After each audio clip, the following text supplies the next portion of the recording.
pour beaucoup de monde, ça paraît une association logique, dans le sens de se dire, tiens, si j'ai envie d'être bien dans ma santé, dans une santé, on va dire, globale, on va considérer le côté corps, le côté émotion et le côté spirituel pour celui qui s'intéresse à la question spirituelle.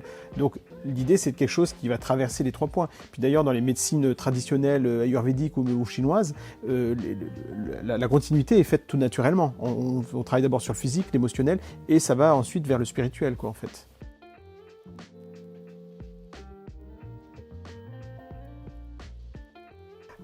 Alors bon, moi dans mon cabinet, j'ai pas la pression de collègues ou de choses comme ça. Et puis donc là, c'est vraiment dans la relation inter-individuelle de voir quand des fois des patients s'ouvrent à moi sur leurs pratiques, leurs croyances, etc. On parle ouvertement et c'est vraiment très intéressant.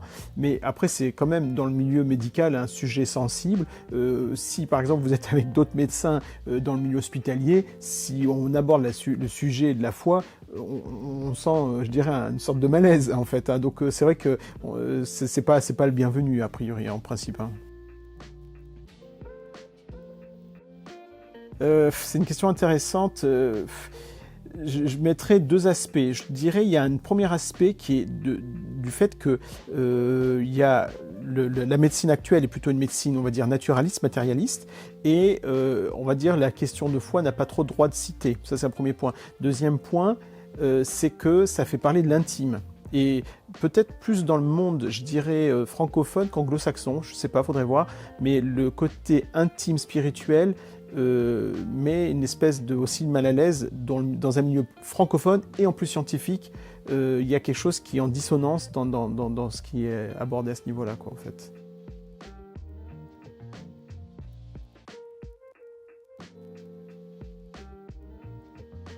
Oui, alors, enfin, je dirais oui, dans un sens oui, parce que je pense que ça serait tout à fait intéressant d'écouter certaines histoires que les autorités, enfin que les autorités ont pu voir, je veux dire sur le terrain, de situations qu'ils ont pu voir, quoi. Bon, j'aime dire qu'on est tous quelque part l'extrémiste de quelqu'un d'autre dans ce qu'on croit, etc. Mais c'est vrai que voilà, les dérives, je pense, peuvent être vraiment réelles. Par contre, ce qui me paraît difficile, en fait, c'est de pouvoir définir qu'est-ce qu'une dérive. Parce que à tel endroit, vous croyez telle chose, c'est tout à fait normal. À tel autre endroit, croire cette même chose, c'est être fou. Et puis, pareil, le spectre on va dire, d'impact de la spiritualité entre le fait de se dire je me réunis avec des amis parce qu'on a les mêmes valeurs, parce qu'on a les mêmes croyances, parce qu'on a un vécu commun, et on se dit, là, il y a quelque chose de communautaire au sens positif. Alors, le terme communautaire est souvent utilisé péjorativement.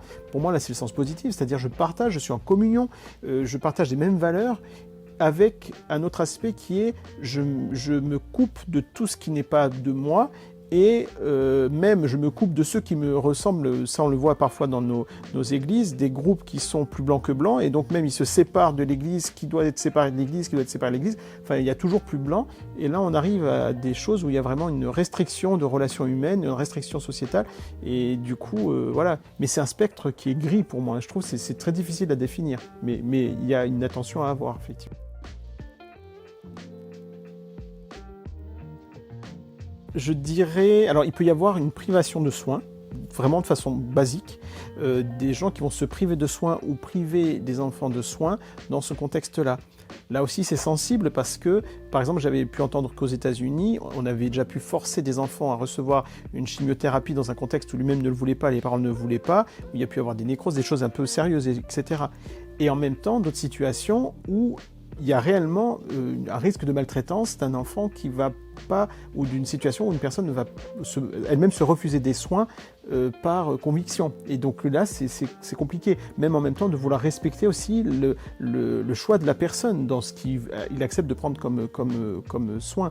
Donc ça, c'est vraiment sensible.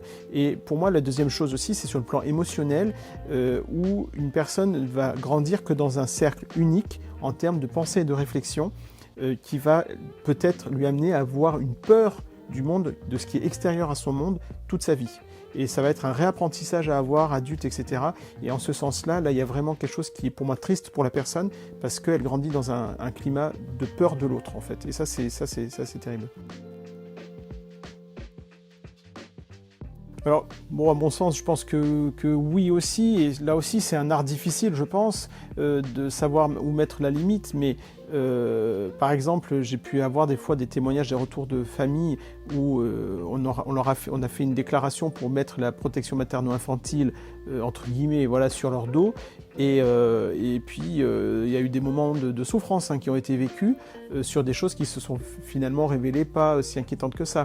Et parfois, c'est vrai que la pensée philosophique, j'allais dire, dominante en France, au moins au niveau médiatique, j'allais dire, est plutôt une pensée matérialiste, naturaliste. Donc, c'est-à-dire que tout ce qui touche à la spiritualité est d'un premier abord quand même regardé avec un certain regard de méfiance. Et donc, parfois, il est assez... on peut rapidement mettre quelqu'un dans une case dérive sectaire pour quelqu'un qui simplement pense différemment. Mais après, c'est voir, pour moi, c'est faire le tri là-dedans, c'est de voir quels sont les fruits que les gens portent dans leur vie, et voilà, c'est plus ça qui va permettre un peu de faire un peu le tri. Mais ça reste pour moi vraiment un sujet avec un spectre gris et sensible, et donc vraiment, dans un sens comme dans l'autre, d'avancer avec douceur et précaution, quoi.